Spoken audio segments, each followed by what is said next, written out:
Hello everyone, जय श्री श्याम। मैं प्रीति राजपूत स्वागत करती हूँ आपका अपने YouTube channel history classes for competitive exam में। आज मैं लेके आई हूँ राजस्थान के इतिहास को जानने के स्रोत, जो कि सेकंड पार्ट है। इससे पहले मैं एक पार्ट और ला चुकी हूँ इसका, जिसके अंतर्गत मैंने कुछ अभिलेख पढ़ाए थे। जिनमें कौन कौन से अभिलेख पढ़ाए थे? विराटनगर अभिलेख अशोक के, नगरी का अभिलेख, मानमोरी का अभिलेख, गोशुंडी शिलालेख। ये मैंने पिछले पार्ट 1 में पढ़ा दिए थे। आज मैं पार्ट 2 लेके आई हूँ, जिसमें और कुछ अभिलेखों के बारे में हम पढ़ेंगे। तो शुरू करते हैं आज का वीडियो। तो आज की वीडियो के अंतर्गत सबसे पहला अभिलेख है बड़वायूप अभिलेख। बड़वायूप अभिलेख की अगर बात करें कि ये कहाँ पर स्थित है, तो ये बड़वा गांव कोटा में स्थित है। दूसरा, इस अभिलेख का समय क्या है? तो इस अभिलेख का समय है 238-39 ईस्वी। 238-39 ईस्वी में इसके उत्कीर्ण करवाया गया था बड़वा गांव कोटा में। ठीक है। सन अगर याद नहीं होते हैं तो कोई विशेष बात नहीं है, सन इतने इम्पोर्टेंट नहीं है एग्जाम की दृष्टि से। इनकी महत्वपूर्ण विशेषताएं जो हैं, इनको जरूर याद किया जाना चाहिए। कुछ अभिलेख ऐसे हैं जिनके समय भी याद रखे जाने जरूरी है, इसलिए वो जरूर याद रखने हैं। लेकिन हर अभिलेख का समय याद रखना थोड़ा मुश्किल भी है। अगर याद हो जाते हैं तो बहुत अच्छी बात है, अगर नहीं होते हैं तो कोई विशेष बात नहीं है। लेकिन इनकी विशेषताएं जरूर याद करें। किस वंश से संबंधित है ये याद करें, और इनकी सबसे महत्वपूर्ण विशेषता क्या है वो जरूर याद करें। तो अगली अगर इसकी भाषा की बात करें, किस भाषा में उत्कीर्ण करवाया गया, तो वो संस्कृत है। ये मैंने पहले भी बताया था कि राजस्थान में अभिलेखों की जो भाषा है वो अधिकतर संस्कृत में ही है। लिपि की अगर बात करें तो लिपि है ब्राह्मी, और इसकी विशेषता क्या है कि ये मोखरी राजाओं का अभिलेख है। इसके साथ ही मोखरी राजाओं का सबसे पुराना और पहला अभिलेख है कौन सा? बड़वायूप अभिलेख। ये क्वेश्चन अगर आ जाता है कि मोखरी राजाओं का सबसे पुराना अभिलेख कौन सा है, तो बड़वायूप अभिलेख। और अगर ये आ जाता है बड़वायूप अभिलेख में किस वंश के राजाओं का किस वंश से संबंधित है, तो ये किससे संबंधित है? मोखरी राजाओं से। दूसरा अभिलेख हम देखते हैं, दूसरा है बसंतगढ़ अभिलेख। बसंतगढ़ अभिलेख जो है वो कहाँ पर स्थित है? ये सिरोही जिले के बसंतगढ़ में स्थित है। दूसरी इसकी जो विशेषता है, वो सबसे महत्वपूर्ण विशेषता है जो याद होनी ही चाहिए। इसको देखते हम। इसमें राजस्थान शब्द का प्राचीनतम प्रयोग राजस्थानियादित्य बसंतगढ़ अभिलेख में मिलता है।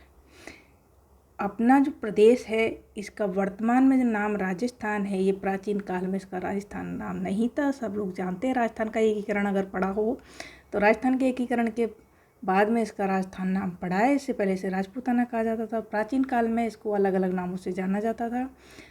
तो राजस्थानी आदित्य जो शब्द है, ये बहुत प्राचीन काल में इसको कहा जाता था, और इसी से राजस्थान शब्द लिया गया।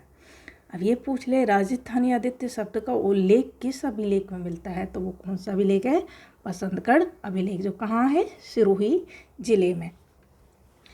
अगला अभिलेख है अपना कणसवा अभिलेख। कणसवा अभिलेख कैसे? कणसवा कैसे? कोटा। कोटा में ये स्थित है, और इसका समय है 738 ईस्वी। यह 738 ईस्वी में इसको उत्कीर्ण करवाया गया था। और इसमें किसका उल्लेख मिलता है? इसमें उल्लेख मिलता है राजस्थान में अंतिम मौर्य वंशीय राजा धवल का उल्लेख। ठीक है। राजस्थान में अंतिम मौर्य वंशीय राजा धवल था, जिसका उल्लेख किस में मिलता है? कणसवा अभिलेख से। कणसवा अभिलेख से हमें पता चलता है कि राजस्थान में मौर्य वंश का अंतिम राजा धवल था। ओके, अगले अभिलेख पे चलते हैं। अगला अभिलेख है अपना मंडोर अभिलेख। मंडोर अभिलेख का कहाँ मिलेगा? मंडोर, जोधपुर में। ठीक है। और इसका समय देखें तो समय है 837-38 ईस्वी। ठीक है। इसकी विशेषता क्या है कि ये प्रतिहार वंश से संबंधित है, और प्रतिहार वंश के राजा बाऊ की ये प्रशस्ति है। गुर्जर नरेश भाऊ की प्रशस्ति कौन से अभिलेख में है? मंडोर अभिलेख में, जो कि जोधपुर में स्थित है। और इसकी विशेषता महत्वपूर्ण यह है कि इसमें गुर्जर प्रतिहारों की वंशावली मिलती है। और दूसरी विशेषता क्या है कि इसमें विष्णु एवं शिव की पूजा का उल्लेख मिलता है। ये क्वेश्चन आ जाता है कि मंडोर अभिलेख में किन देवताओं की पूजा का उल्लेख मिलता है। ऑप्शन में अलग अलग देवता दे, विष्णु, शिव, इंद्र, अग्नि देवताओं के नाम दे दिए जाते हैं। तो ये याद रखना है कौन कौन से देवताओं की पूजा का उल्लेख मिलता है, विष्णु और शिव की पूजा का। ठीक है, अगला है अपना घटियाला शिलालेख। इसको पढ़ाने से पहले मैं एक बात पे गौर करवाती हूँ आपका। ये जो 3 अभिलेख हैं, इनका अगर लास्ट ये नंबर देखे जाएँ तो याद रह सकता है। बड़वायूप अभिलेख का 238, कणसावा अभिलेख का 738 और मंडोर अभिलेख का 838। सब में 38 है, बस आगे का अंक याद रख लें तो हो जाएगा। वैसे इस पे ज़्यादा अगर नहीं होते हैं तो कोई ज़्यादा परेशानी नहीं है, याद हो जाते तो बहुत ही अच्छी बात है। अब अपन घटियाला शिलालेख के बारे में पढ़ते हैं। इसका समय है 861 ईस्वी। और ये घटियाला शिलालेख कहाँ स्थित है? ये जोधपुर में स्थित है। ठीक है, और इसको किसने उत्कीर्ण करवाया था? ये भी प्रतिहार वंश से संबंधित है और प्रतिहार राजा तक कुक उसने इसको उत्कीर्ण करवाया था। कौन से शिलालेख को? घटियाला शिलालेख को। ठीक है, और इसमें जो वर्णन मिलता है, इसमें उस समय के तत्कालीन जो वर्ण व्यवस्था थी उस समय, उसकी जानकारी हमें इस अभिलेख से मिलती है। कौन से अभिलेख से? घटियाला शिलालेख से। और इसका लेखक था मग और उत्कीर्णक था कृष्णेश्वर। ठीक है, उत्कीर्णक कौन था इसका? कृष्णेश्वर। मतलब इस लेख को लिखा तो था मग ने और शिलाओं पे उत्कीर्ण करा था कृष्णेश्वर ने। ठीक है, आगे देखते हैं हम। अगला अभिलेख है ग्वालियर प्रशस्ति। ग्वालियर प्रशस्ति भी गुर्जर प्रतिहारों से संबंधित है और गुर्जर प्रतिहारों की सबसे महत्वपूर्ण प्रशस्ति है ग्वालियर प्रशस्ति। ठीक है, गुर्जर प्रतिहार के लेखों में सर्वाधिक उल्लेखनीय है और मिहिर भोज से ये संबंधित है। राजा भोज यानी मिहिर भोज, जो कि गुर्जर प्रतिहार वंश से संबंधित था, उसकी ये प्रशस्ति है, ग्वालियर प्रशस्ति। ये तिथि विहीन लेख है। इस लेख की महत्वपूर्ण विशेषता क्या है कि इस लेख में कोई भी तिथि अंकित नहीं की गई है। इसके समय काल का अगर पता लगाया जाए तो इसके समकालीन जो साक्ष्य हैं उनसे इसका तिथि का निर्धारण किया जाता है। इस शिलालेख में किसी भी तिथि का उल्लेख नहीं है। ठीक है, इसके अलावा इसमें प्रतिहार वंश के शासकों की राजनीतिक उपलब्धियों का वर्णन मिलता है कि उस समय के राजाओं ने राजनीति के क्षेत्र में क्या क्या उपलब्धियां हासिल की, क्या क्या काम किए। इसके साथ साथ उनकी वंशावली भी ज्ञात होती है। गुर्जर प्रतिहारों की वंशावली को जो ज्ञात करने का महत्वपूर्ण जो स्रोत है वो है ग्वालियर प्रशस्ति। इसकी भाषा है संस्कृत, लिपि है ब्राह्मी और लेखक है बालादित्य। ठीक है, ग्वालियर प्रशस्ति का लेखक कौन है? बालादित्य। ठीक है, अगली अभिलेख पे हम चलते हैं। तो अगला अभिलेख है प्रतापगढ़ का अभिलेख। इसके स्थान को याद करने की कोई दिक्कत ही नहीं है, प्रतापगढ़ में ही स्थित है। इसका समय है 946 ईस्वी और ये भी गुर्जर प्रतिहारों से संबंधित है। और कौन से राजा से संबंधित है? महेंद्रपाल से। ठीक है, इस प्रतापगढ़ के अभिलेख में गुर्जर प्रतिहार नरेश महेंद्रपाल की उपलब्धियों का वर्णन मिलता है। तो ठीक है, ये 4 अभिलेख जो किनसे संबंधित है? गुर्जर प्रतिहारों से। कौन कौन से? मंडोर का अभिलेख, दूसरा घटियाला शिलालेख, तीसरा ग्वालियर प्रशस्ति और चौथा है प्रतापगढ़ अभिलेख। ओके, अब अगले अभिलेख पे चलते हैं। अब अगला है बिजोलिया शिलालेख और बिजोलिया शिलालेख चौहानों से संबंधित है। ठीक है, इसका बिजोलिया शिलालेख में ये बात ज़रूर है कि इसकी एक एक बात जो इस वीडियो में मैंने लिखी है वो याद ज़रूर होनी चाहिए। इसकी एक एक बात इम्पोर्टेंट है। ठीक है, तो इसका समय भी याद रखा जाना ज़रूरी है। इसका समय है 1170 ईस्वी। ठीक है, 1170 ईस्वी में बिजोलिया शिलालेख उत्कीर्ण करवाया गया था। और ये कहाँ स्थित है? ये भीलवाड़ा में स्थित है। इसके प्रशस्तिकार हैं गुणभद्र। बिजोलिया शिलालेख में जो प्रशस्ति लिखी गई है वो किसने लिखी है? गुणभद्र ने। ओके, और इसमें सांबर या शाकंभरी, ठीक है, सांबर शाकंभरी एवं अजमेर के चौहानों का वर्णन इसमें मिलता है। सांबर का ही नाम शाकंभरी था। इस शिलालेख के अनुसार चौहान वंश का आदि पुरुष वासुदेव चौहान था। ठीक है, चौहान वंश का जो आदि पुरुष था, मतलब जिसने चौहान राज्य की स्थापना की थी, वो वासुदेव चौहान था। इसकी जानकारी किस शिलालेख से मिलती है? बिजोलिया शिलालेख से मिलती है। इसके अलावा इसमें क्या जानकारी मिलती है कि वासुदेव चौहान जो था उसने 551 ईस्वी में शाकंभरी में चौहान राज्य की स्थापना की थी। ठीक है, चौहान राज्य की स्थापना सबसे पहले कहाँ हुई थी? शाकंभरी में। किस सन में हुई थी? 551 ईस्वी में। और किसने की थी? वासुदेव चौहान ने। ठीक है, इसके अलावा वासुदेव चौहान ने सांबर झील का निर्माण करवाया। ठीक है, तो सांबर झील जो खारे पानी की सबसे बड़ी झील है, इसका निर्माण किसने करवाया? वासुदेव चौहान ने। और अगली विशेषता है कि वासुदेव चौहान ने अहि छत्रपुर नागौर को अपनी राजधानी बनाया। इस अभिलेख में अगला उल्लेख क्या मिलता है कि वासुदेव चौहान जो था उसने अपनी जो राज्य स्थापित किया था, तो उसने अपनी राजधानी कहाँ बनाई थी? अहि छत्रपुर। और अहि छत्रपुर का वर्तमान नाम क्या है? नागौर। ठीक है, इस नागौर को अपनी राजधानी बनाया, अहि छत्रपुर को। इसके अलावा सबसे इम्पोर्टेंट बात जो इस अभिलेख में वह है क्या है कि इस अभिलेख में सांबर तथा अजमेर के चौहानों को वत्स गोत्रीय ब्राह्मण बताया गया है। ठीक है, ये जो सांबर और अजमेर के चौहान थे वो वत्स गोत्रीय ब्राह्मण थे। ये किस में बताया गया? ये बिजोलिया शिलालेख में बताया गया है। इसके अलावा इस अभिलेख में अनेक प्राचीन स्थानों का नाम भी दिया गया है। कौन कौन से प्राचीन स्थानों का नाम दिया गया है? आइए देखते हैं ये कौन कौन से प्राचीन स्थानों के नाम दिए गए बिजोलिया शिलालेख में। एक तो दिया गया जावालीपुर, जिसका वर्तमान नाम क्या है? जालोर। दूसरा है शाकंभरी, जिसका वर्तमान नाम है सांभर। और नाडोल, जो वर्तमान में नाडोल है, उसको उस समय कहा जाता था नड्डोल। अहि छत्रपुर जो अभी बताया था, ये इसको वर्तमान में नागौर कहा जाता है। दिल्ली का जो वर्तमान में दिल्ली है। श्रीमाल को वर्तमान में भीनमाल के नाम से जानते हैं। नाग हृदय जो है वर्तमान में नागदा के नाम से जाना जाता है। उत्तमात्री ऊपरमाल का क्षेत्र है। माडलगढ़ माडलगढ़ है।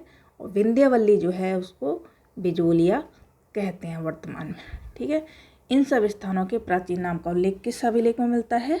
बिजोलिया शिलालेख में। इसके अलावा बिजोलिया शिलालेख में एक शब्द का उल्लेख मिलता है, डोहली। डोहली क्या था? ये क्वेश्चन पेपर में ऐसे भी आ सकता है, डोहली से तात्पर्य है।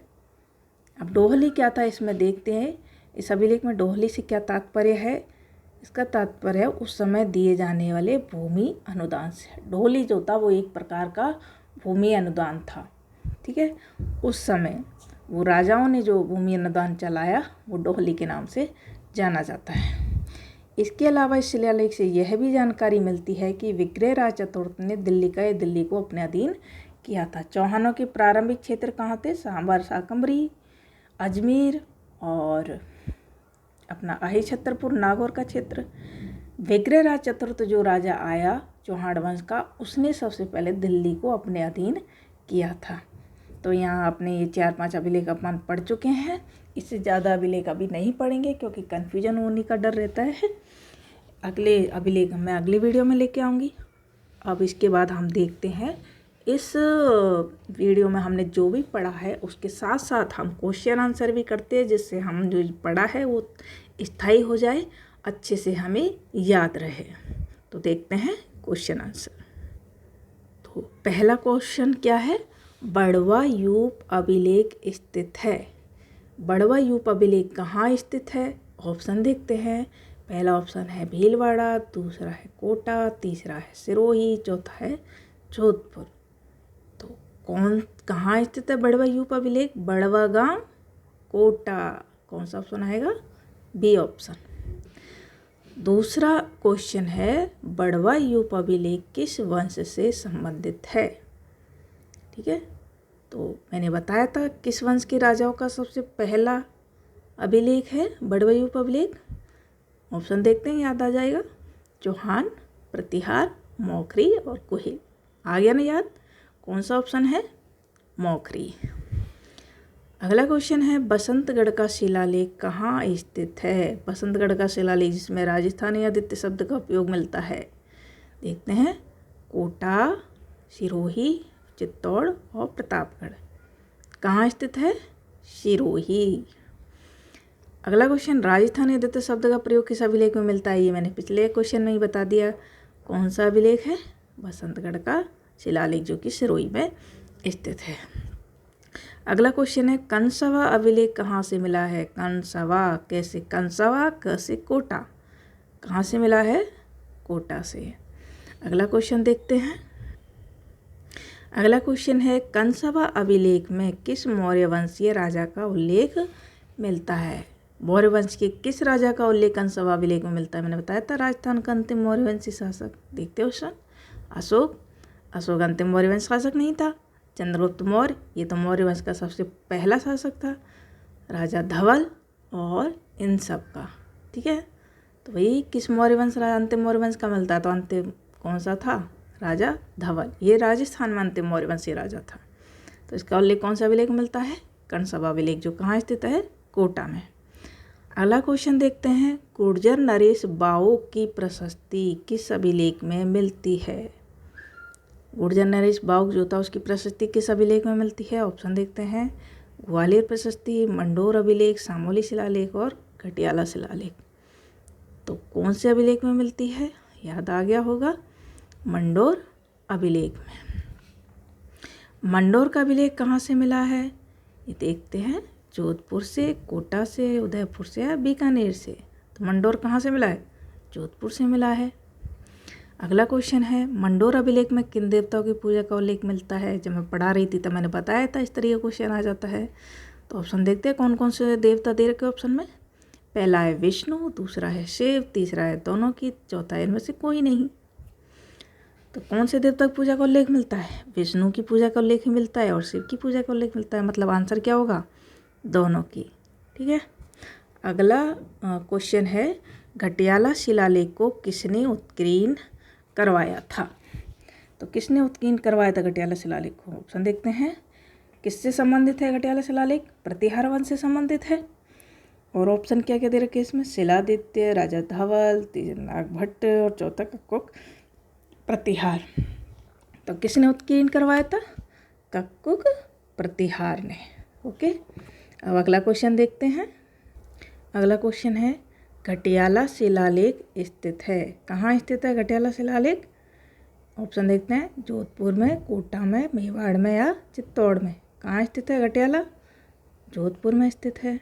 अगला क्वेश्चन देखते हैं ग्वालियर प्रशस्ति किस शासक से संबंधित है। तो ग्वालियर प्रशस्ति कौन सी थी? प्रतिहार वंश से संबंधित थी। और किस राजा से संबंधित थी? देखते हैं ऑप्शन। पहला नागभट्ट, दूसरा मिहिर भोज, तीसरा कक्कुक प्रतिहार, चौथा शिलादित्य। तो कौन से राजा संबंधित थी? मिहिर भोज से। मिहिर भोज को राजा भोज भी कहा जाता था, ये ध्यान रखें। ओके, अगला क्वेश्चन है ग्वालियर प्रशस्ति किस वंश के शासकों की राजनीतिक उपलब्धियां तथा उनकी वंशावली को ज्ञात करने का मुख्य साधन है। तो ग्वालियर प्रशस्ति किस वंश से संबंधित है? प्रतिहार वंश थे, तो प्रतिहार वंश की राजनीतिक उपलब्धियों का ही वर्णन मिलेगा और उनकी वंशावली का वर्णन मिलेगा। तो आंसर क्या आएगा? ऑप्शन बी, प्रतिहार वंश।